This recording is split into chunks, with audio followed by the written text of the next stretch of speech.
Hello everyone and welcome to my ultimate beginner's guide for Starfield. If you're new to the game or have been struggling with understanding some elements of it, then this is the guide for you. There's going to be a lot of information in this video, so I'll be leaving detailed timestamps in the description, and I'll put up something on screen now, so you can see the general categories I will be covering, and can skip to any you particularly need help with, or skip over those you've already got the hang of. Without any more delay, let's get on to the guide. To kick things off, we're going to be talking about building your character. Once you've gone through the opening section of the game and picked up the artifact, you'll wake up at the mining station on Vectera, and enter into the character creator. At the top of this menu, you'll have 5 different tabs. Biometric ID, body and face are all just about customising the appearance of your character. Background and traits, however, will affect the game going forward in a couple of different ways. There are currently 21 different backgrounds to choose from when building your character. The most important thing to note is that there's no wrong choice here. Each background provides different dialogue options throughout the game, so if you decide to pick Chef when starting out, that will give you unique dialogue at various points. You can play any type of character with any background, however certain backgrounds work better with different builds due to the starting skills they provide. Each background comes with 3 different skills as shown here. In order to truly understand which are best for you, I'll now go over skills and how they work. There are 5 different skill trees in Starfield: Physical, Social, Combat, Science, and Tech. For the most part, these names give a decent idea of what skills in those trees do. In Physical, you'll find skills that make you tougher, stealthier, or more resistant in general.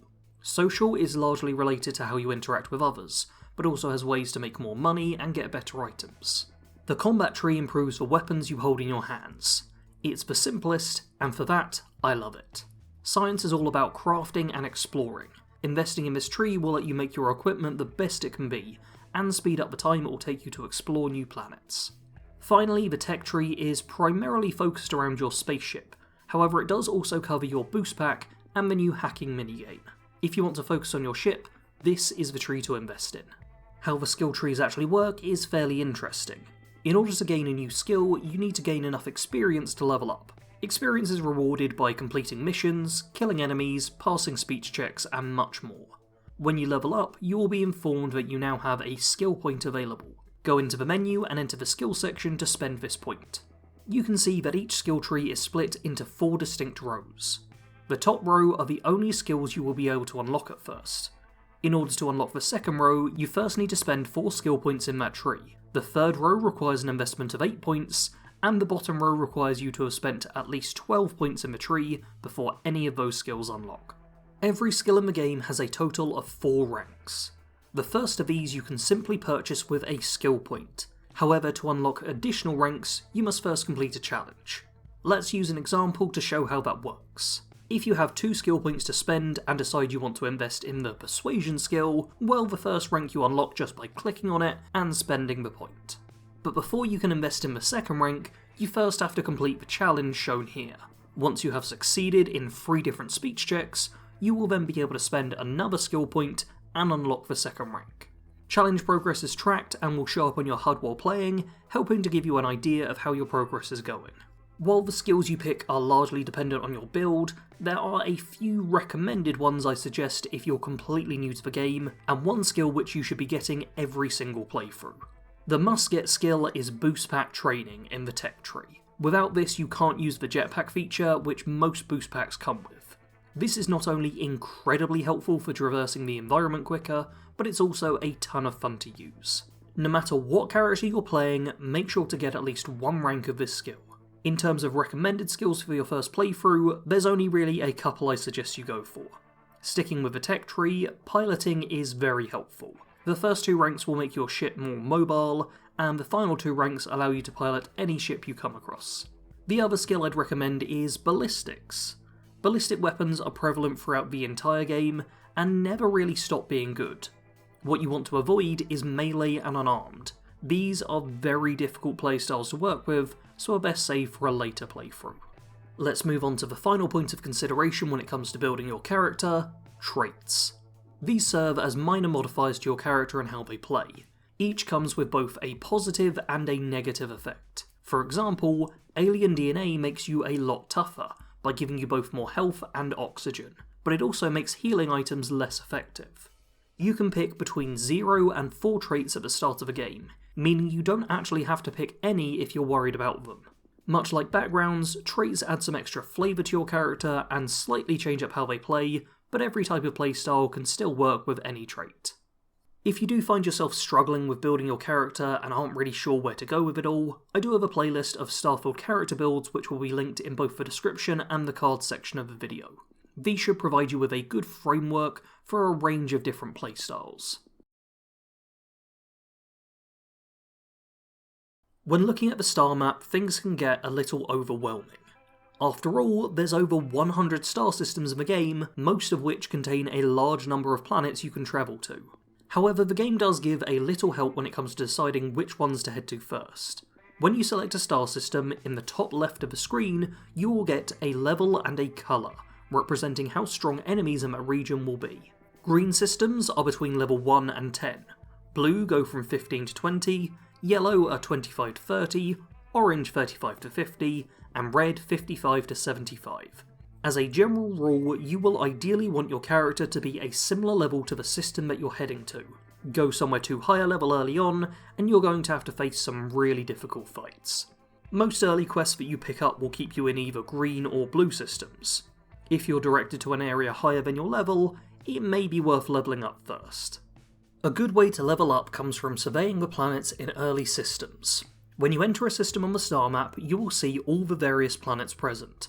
Click on a planet and the information panel for it will appear. The parts that matter most when exploring are the survey bar up top, the fauna and flora on the list, as well as the resources and traits at the bottom. In order to fully survey a planet, you need to scan all fauna, flora, resources and traits, so let's go over what each of those are. Fauna is just the fancy name for animals. If it's walking around on the planet and clearly isn't human, it comes under the fauna category. Flora are plants. These are harvestable features on the surface of a planet. Both of these will require you to use your scanner on multiple of them in order to fully scan. Each time you scan a new flora or fauna, you will gain a little bit more information about it. Next on the list are resources. This is quite literally what the planet is made up of. On the surface there will be different elements, either as a part of the ground itself or as a small mineable node. On the planet info page, these are all shown by their symbols in the periodic table. Hover over the symbol and it will give you the full name. Finally, traits, and no, this does not have anything to do with the traits you picked when building your character. Honestly, not sure why Bethesda decided to give them the same name, but what this version is on about are the geological features of the planet. Find a crystal outcropping, that's a planet trait. Same for gravitational anomalies, energetic rifting, or prismatic plumes. Find them on the surface of the planet and scan them in order to increase the survey percentage. This all may be starting to sound a little complicated, but don't worry. You don't need to go around scanning every planet, and some are very easy to scan. If a planet is listed as an ice or gas giant, all you need to do is fly over to it, scan it from orbit, and you will instantly reach 100% surveyed. You'll get some experience and the data, which you can then sell at a later date. And if you want to do some extra surveying, I'd recommend picking planets with no fauna or flora, as they take a long time to scan, and as few resources and traits as possible. There's plenty of barren planets out there with nothing but a few resources present, and scanning them can take as little as 5 minutes. Hopefully that's enough to cover the general state of planets. Let's get a little more specific now with set locations. While you can land almost anywhere on any planet you visit, when you first fly to one, you will see these monochrome diamonds. These are set locations. Select them and then hold the land button in order to explore on foot. These areas will typically be more interesting than just landing somewhere random on the planet's surface. Oftentimes they are settlements of some calibre, and may contain interesting NPCs to meet, or fun missions to pick up and undertake. But if you decided you don't want to go to the set locations, and instead want to explore the unknown, then you can land elsewhere on planets. When you land, bring up your scanner and look for the same sort of diamonds you will have seen from orbit. Most of these will not be set locations, but procedurally generated ones. When you land on a planet, the game will randomly place outposts, geological features, and other points of interest for you to explore. I truly cannot tell you what you will find, as it will be random. The best advice I can give is to save regularly, keep your weapon at hand, and just have fun with it. These procedurally placed areas can be a great way to gain levels and find new equipment, but they're not what I'd recommend focusing on straight away. Instead, my recommendation when first starting out is to stick with Constellation and complete some of their missions. The game is pretty limited on where you can travel until you've completed one small step. At the end of this mission, you will be at the Lodge in New Atlantis, the home of the explorer group Constellation. By talking to Sarah, you can continue on with the main storyline, with the old neighbourhood as your next mission.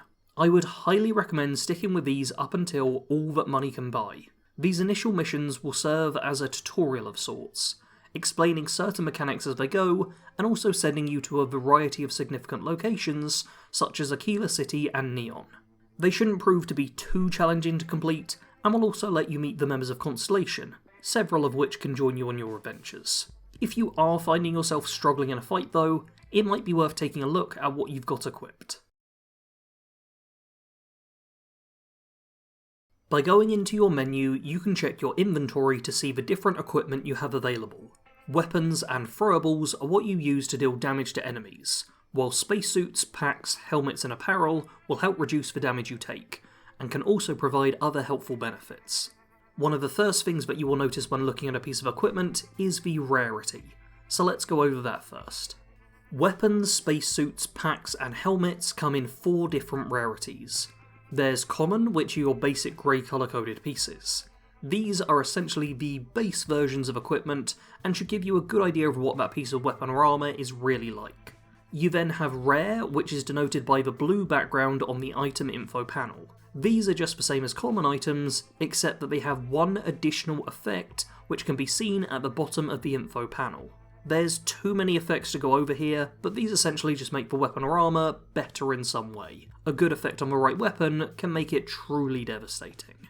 There's still 2 more tiers of rarity to cover, so let's go over them. Epic items will have a purple background and will come with 2 effects on them, making them twice as desirable as rares. Finally, there's legendary items, which are this sort of orange-gold colour and will provide a trio of effects, making them the ones you really want to get your hands on. In order to get rares, epics and legendaries, you just want to loot stuff. These will show up randomly across everywhere you visit, so just keep your eyes peeled, loot every enemy you kill, and take a gander in chests you come across. While there are some set locations for different rares, epics and legendaries, you'll come across far more at random than you will by seeking them out. While it can be easy to get carried away when finding a piece of equipment that's got 3 effects on it, do check to see if it's actually better than the lower rarity piece you already have. Sometimes a common piece of gear can be better than a legendary. To check how good a piece of equipment truly is, all you need to do is hover over it in the equipment section. If it is better than what you have equipped in any stats, then they will show as green, and if it's worse in any way, the numbers will appear red. This is very helpful for getting a quick idea of if something is better or worse than what you've got equipped right now, but if you want to directly compare, then you can always press the Compare to Equipped button to get a full comparison between the item you're looking at and what you have equipped. If you're still unsure about what equipment you should be using, I can give a little advice here. For weapons, the best thing you can do is just test them out. Play around with them, see how they feel, and watch how effective, or ineffective, they are. And if all else fails, just use the cutter. It's genuinely an incredible weapon, and every single player will pick it up at the start of the game. When it comes to armour, that being spacesuits, apparel and so on, the test it out and see option isn't quite as effective. Instead, you want to know which stats are the most important, and that's fairly straightforward. Physical and energy resistance are generally going to be the 2 numbers you want to pay most attention to, as they're the ones which reduce the damage you take from enemies. EM resistance is useful against some enemies, and environmental resistances will help to slow the speed at which you gain afflictions, but both of those aren't as big a priority most of the time, from what I've found. Focus on maxing your physical and energy resistances as your priority, and treat the other stats as bonuses for the most part. If you're going to want to get the very best out of your equipment, then you'll need to get invested in crafting. There are 6 different crafting benches in-game, all of which can be found in the basement of the lodge. I'll briefly go over each one and what its purpose is. The research lab will unlock new crafting options. Many crafting recipes will require you to have researched them first. Head to this bench and spend materials in order to unlock new options for the other benches, as well as for outposts. The Industrial Workbench allows you to craft manufactured components, which are needed to complete research projects, build modifications, or for structures and outposts. The Weapon Workbench modifies your weapons. This is where you can upgrade the various guns you find as you travel the settled systems. The Spacesuit Workbench is where you upgrade your spacesuit, boost pack, and helmet, in much the same way as you improve your weapons. The Pharmaceutical Lab is where you craft healing items and enhancers. These are items which can cure afflictions or provide temporary buffs to your character. The Cooking Station's where you craft food. Here you make healing items, which sometimes will come with powerful added effects, such as increased resistance or bonus experience for a short period of time. All crafting requires resources, which are typically shown in the top right corner. If a level of research is required, that should be shown underneath the resources. In order to get the required research, you'll need to spend resources on it, and may also need to have a certain level of a skill unlocked, typically spacesuit design or weapon engineering. You may have noticed there's quite a lot of going back and forth with crafting, and it can be quite a process. The good news is that it is by no means essential. I've done several playthroughs of Starfield, and in most of them I barely touch the crafting system.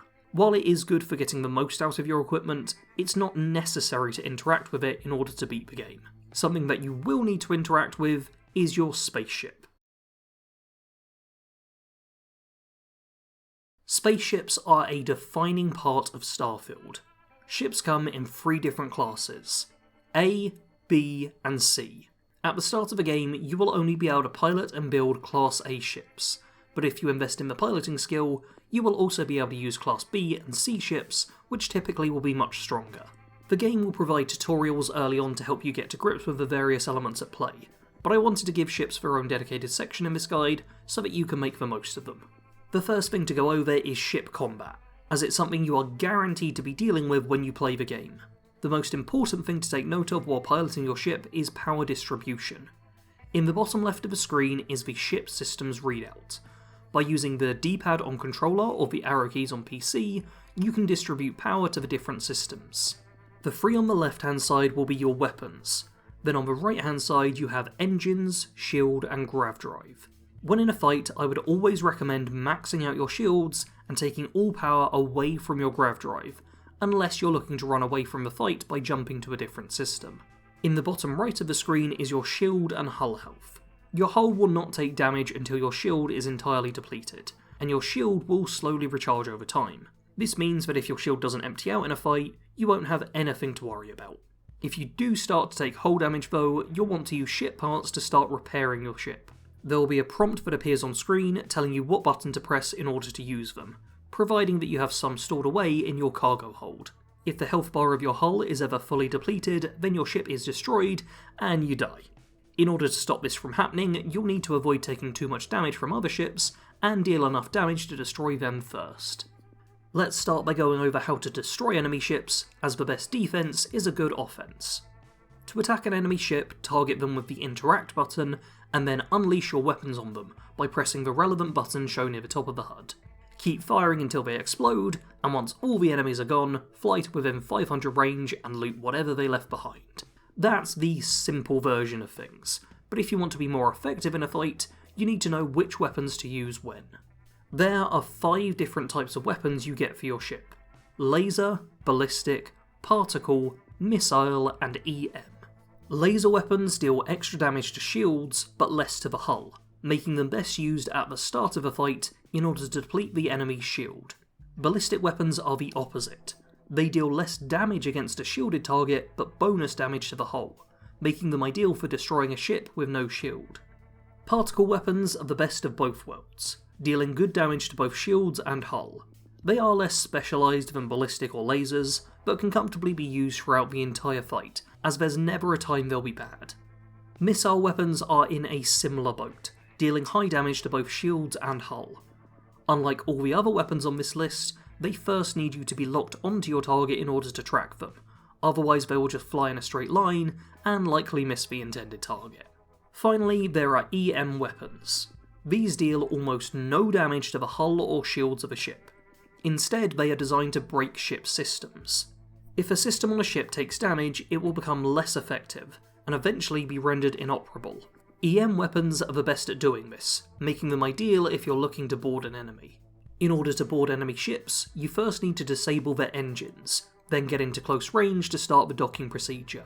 You can only board an enemy ship if it's alone, so make sure to destroy any other enemies first. That's it for weapons. Final part of ship combat to cover is to do with engines. If we take another look at the HUD, on the left of the circle we have speed, and on the right we have boost. As you might expect, these are going to factor in how fast we move. While it can be tempting to keep the speed maxed out, if you instead keep the line in the white bar in the middle, you will get better manoeuvrability, meaning you can turn your ship faster. When boosting, you will gain a dramatic increase to your speed, but just temporarily. Boost recharges slowly over time, so you can't just spam it constantly. Boosting's a good way to catch up with faster ships, but is also required to break missile lock. If an enemy is locking onto you, all you need to do to dodge the attack is tap the boost button. The lock-on should break right away, and you can tap the boost button again in order to save on fuel. I'd highly recommend using boost this way in order to minimise the damage you take from enemy missiles. Knowing what to do in a fight is all well and good, but even the best pilots don't stand a chance if their ship isn't up to scratch. While you can buy or steal ships as you play, to get the best results you're going to want to look into ship building. To do this you will need to find a ship service technician and speak to them about modifying your craft. You then have two key choices available to you. You can enter the ship upgrade screen or the ship builder. We'll start with the upgrade screen as it's the simpler of the two.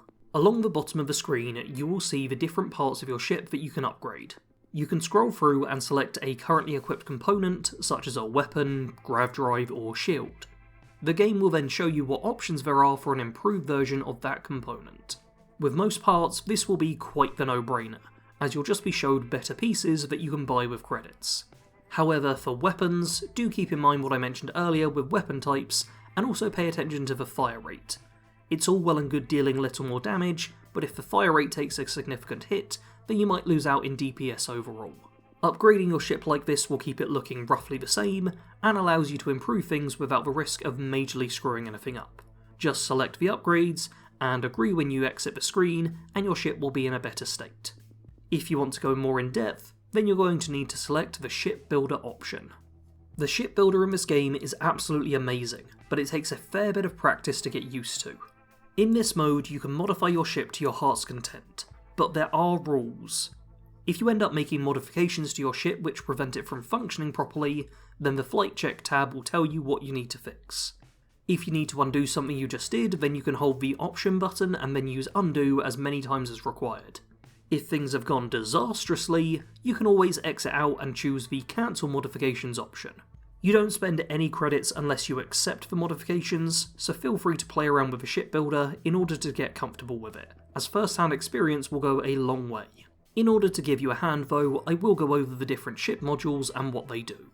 First on our list is weapons, and I don't think I really need to explain what these are, as I did just cover them a couple of minutes ago. The one thing you will need to keep in mind when adding weapons to your ship is that you can only have 3 groups of weapons, as they each need their own power grouping. You can assign the weapons to their groups by entering the flight check screen. Next is shields, and this is another fairly self-explanatory one. This is your shield which protects the ship from damage. You can only have 1 shield on your ship, so the best bet is to go for the highest capacity one in your class. Onto engines now, and here it's mostly what you'd expect. Better engines will get you up to your top speed quicker. They can also help with mobility, increasing your turn speed. You then have the reactor. This is what provides power to all the systems on your ship. The more power this generates, the more bars you have to play around with. Like shields, you can only have 1 reactor, so no doubling up here. Fuel tanks work in conjunction with grav drives, so we'll go over them as a pair. Grav jumping is how you travel from one system to the next. The fuel tank determines how far you are able to travel. More grav jump fuel means you can hop past several explored systems in a single jump. Your grav drive determines the maximum distance in light years that you can jump. Early on you won't need to worry about upgrading this, but to travel to higher level systems you need an upgraded grav drive that's capable of reaching them. Dockers allow you to board with another ship or star stations. These always need to be on the outer edge of your ship so that they can create a clear bridge for you to travel from one ship to the other. The cockpit is where you fly the ship from. It also provides cargo capacity and space for your crew, both of which we'll touch on later. Landing bays are similar to dockers, but instead of letting you board in space, they're for planet boarding. These always need to be on the bottom of your ship in order to touch the ground. Habs, or habitats, are the parts of your ship that you walk through. On every ship, the cockpit, docker and landing bay all need to be connected. Habitats are what you will want to use for connecting these three all together. Landing gear are what support your ship when it's planetside. Think of them as the legs of your ship. Cargo is essentially the amount of carry weight your ship has. Cargo modules allow you to store more in your ship, perfect for hoarders. Finally, there are structural and equipment elements.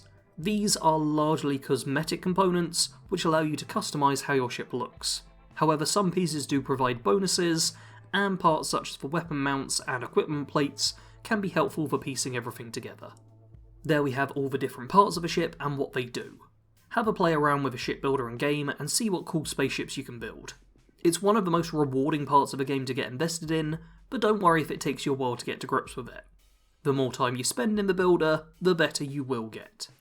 As one very final note on spaceships, don't forget to assign crew to improve them. When it comes to gathering crew, any follower can be assigned, but some will be better than others. To assign a follower, go into the ship menu and select the crew option. You will then see a list of all followers that you can assign. Once assigned, the skills which are relevant will become highlighted. Constellation will provide you with plenty of potential crew, but many others can also be found when out exploring. Most are at bars and can be hired for a price, but some will also be gained through completing quests. When first starting out though, I'd recommend sticking with Constellation members, especially Vasco, as he's the best. Speak to him once you've made it to the lodge, and you will get the option to assign him to your crew. With everything I have taught you so far in this video, you should be able to jump straight into Starfield and have a great time. While there is more that the game has to offer, this should be everything that a newcomer to the game needs to know. If you have any extra advice for new players, please do leave it in the comments below. I'm sure that everyone watching has at least one thing they wish they knew before jumping into the game, so do share. I will also be leaving some helpful links in the description, such as the playlist of Starfield guides I have already made, so if you're after even more information, check both the description and the comments. If you want more Starfield content, then you should subscribe, as my channel is already packed with videos on the game and there's plenty more to come. A big thank you to my patrons for making videos like this possible, and as always, thanks for watching. Sarge out.